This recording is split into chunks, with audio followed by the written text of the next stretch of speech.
Welcome to House Talk on KAFM 88.1 Community Affairs. This is a monthly program that features local experts to discuss real estate topics of interest to home buyers and sellers in Mesa County. We're your hosts. I'm Kate Porras. I'm a realtor at RE/MAX 4000. And I'm Janice Burtis. I'm also a realtor at RE/MAX 4000. Happy New Year, Kate. Happy New Year, and we're well into the new year my. already. Here we go. We are well into the new year. Let's start with some Mesa County statistics and see where they're going to knock our socks off. Yeah. And then we'll get into some bold predictions for Sounds the great. year. So one of the things that was a big surprise to me is our sold price, our average sold price is at $429,000, $465,000, $430,000, holding strong. And it has been for months now. Yes, it is not dipping. So, you know, that sales price isn't going too far away from that, if not up just a little bit. I think we'll see that in the coming months as we do statistics. The other thing that I want to talk about is our under contracts. So our under contracts have fallen.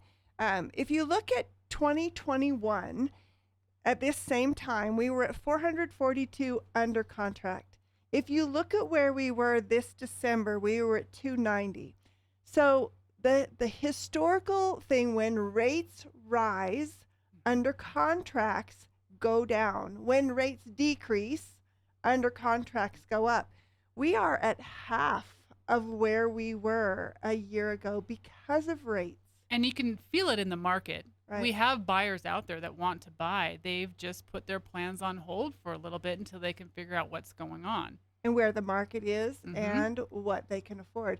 We'll get into rates in a little bit. We have a lot of information on that today. We have a ton of information. So listen to this when we look at under contracts. So a year ago, we had 768 total listings.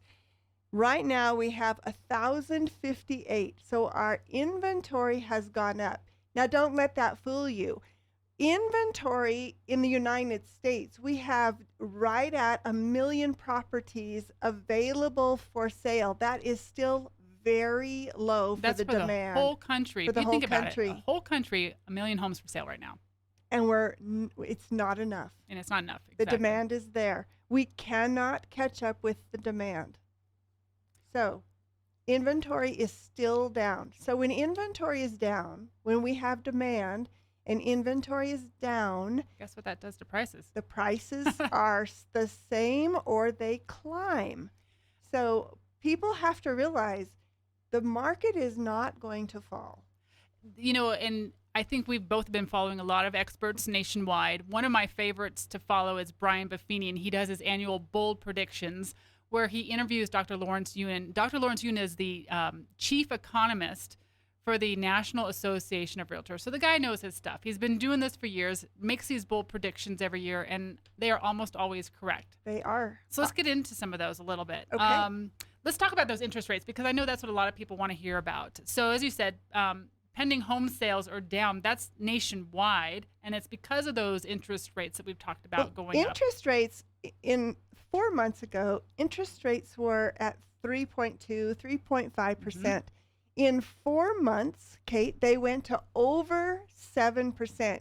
Scared everybody to death. It was just a shock. It was a shock to the system. And I think, the government is the one that's artificially doing this. Right. And that's what they wanted to do. Their whole purpose is to slow down the market, which they have done, did not change demand, did not change supply, but it hurt the people who were depending upon that low interest rate to buy their first house or to buy a house. So let's talk about why interest rates, what they follow and what they go on. So interest rates are based off of the 10-year Treasury bond.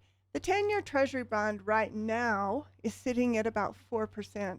Interest rates are a little over 7, and there's 2 times, Kate. You know those 2 times. Why don't we talk about that a little bit? Well, usually in that 10-year mortgage yield, Treasury yield, usually interest rates for mortgages are about 2% higher than whatever that is. So if we're sitting at, 4 or 5 on the 10-year Treasury rate, that's where we're getting those 6 to 7% interest rates. And there's kind of an anomaly right now. There's only been 2 times when that hasn't been the case, and that was when the Lehman Brothers went bankrupt, right before we had the big crash back in 2008 that created massive panic in the markets. And COVID. And then the next one is COVID, also created panic in the markets. But both of those resolved themselves within a few months. Correct. And so once that got back into the normal range of about 2% higher than whatever the Treasury yield was, then those rates started going right back going down. back That's yeah. why when we say our bold prediction is that interest rates will go back to just under 6%. We can see that through history. So Right. part of the things we're trying to show our listening audience is where do we get our data? Brian Buffini, Lawrence Yun, and why History. do we think this is going to happen? You're listening to KAFM 88.1, and on the air today is Kate Porras and Janice Burtis, and we're talking about the bold predictions for 2023. Something else on that, Dr. Yoon also predicts that we saw these vast increases that happened really quickly, like you said, over a matter of months last year. He thinks we've actually seen the peak. Those Right. rates over 7%, he thinks we're done with that. We're back down into the sixes, it's high sixes right now, but we're back down into the sixes. He doesn't think we'll hit that 7% again. So that's some good news there. I think that's some really good news, and we're talking about too the days on market. So when you look at days on market in Grand Junction, we're at 89 days on market. That's a normal Right. market. Before we had the interest rates that dropped to 3.2 and everybody was fighting over listings, we now have our buyers have some breathing time. Yeah. They can go look at a listing, they can make a decision, they can get their lender letters in order. They can decide if they actually like the house Instead of buying it. instead of just buying and whatever they just can living get. with it. Yeah. So a year ago, our days on market were 61 days on market. And so we've gone up to right at 90. But So- that's where we were. If you look at back to 2016 and 17 and 18, that's exactly where we were then. Right. Normal years. So I think a lot of people don't realize we're just going back to normal. We lived through the Right. coronavirus. Part of all of our lower interest rates were a result of coronavirus. So, Yeah. Speaking about inventory levels, I want to contrast what we're seeing now with what we saw back in 2009 because people still want to make that connection. So we talked about nationwide right now, there are about 1 million homes available for sale. 2009, 4 times as many homes available on at the that market. time on the That's market, correct. ready to go for sale. So huge difference there. 2009, we were seeing huge numbers of layoffs. We're not seeing that here. Actually, there's jobs available and companies that are hiring.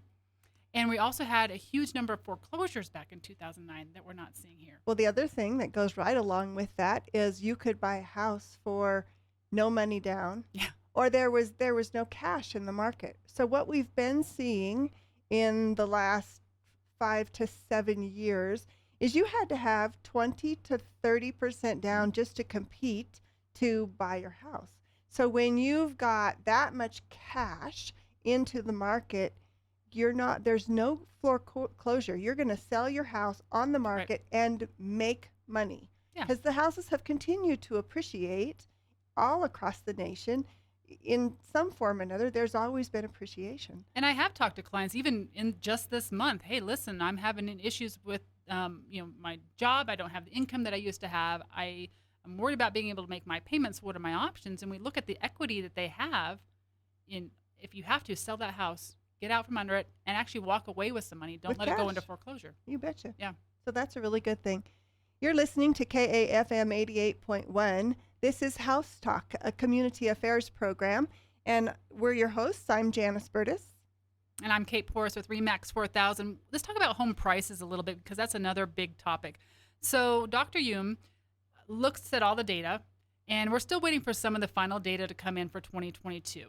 But even with the interest rates going up, he's still expecting a 10% increase in the median home price for nationwide for 2022 compared to the year before. So just remember, Mesa County, our average sales price is $430,000. It's not going to drop, but 10% of that is $43,000. So we're looking at, if Dr. Yoon is correct, we're looking at in the 460s. Yeah. right up there. 470s right by the end of the year. And we are seeing some changes. The market has shifted. So as far as 2023 goes, what they're predicting nationwide and probably here in Mesa County as well is that those prices will level off. Right. There will be some areas of the country that had rapid appreciation. Like we had great appreciation, but there are parts of the country it was just through the roof, off the charts appreciation. And some of those areas nationwide may see some drop in prices. Like San Diego. San Diego's always been one of our really big appreciating markets. Mm-hmm. And that's down to, I think, about a normal 12 to 13% appreciation instead of this 25. Yeah. So, but Grand Junction, year over year, when you look at our last 30 years in Mesa County, our average appreciation is 4.7%. That's pretty darn good. That is year pretty over darn good. year over year. Now we've seen some spikes down and some spikes up. I think last year we were showing 13% appreciation, Right. but year over year 4.7%. So real estate has always been a fabulous investment. And we're actually looking, Dr. Yoon's looking at the year after this, 2024. So he's predicting that, maybe still a little bit sluggish this first half of the year, but we'll start seeing those rates come down by mid-year and definitely toward the end of next year, which then sets us up for home prices to start going up again in 2024 because we still have those buyers there. Interest rates will be down. And he's actually predicting a higher, he's actually predicting mortgage rates will have fallen. So he's at a 10% increase in the number of homes available and even higher prices in 2024. The one thing I want to talk on that I think our listeners really need to know, Kate, is that real estate is a hedge against inflation. Right. So if you're an investor and you have investment property, your rents are going up at least 7% a year. So that means the income off of those rents are going up at 7%. Plus you've got appreciation, which is maybe at 4%. And our current rate of inflation is 7.1%. So if you own property, it is a fabulous hedge against inflation. So you got to remember, if you have cash in the bank, if you have $100 cash and you have 8% inflation by the end of the year, you only have $92. And Right. so you've got to be really careful with your cash right now. And if you get into it for the long term, man, you're just setting yourself up for a great investment. Real estate is a great investment. You just have to be a little patient. A little patient.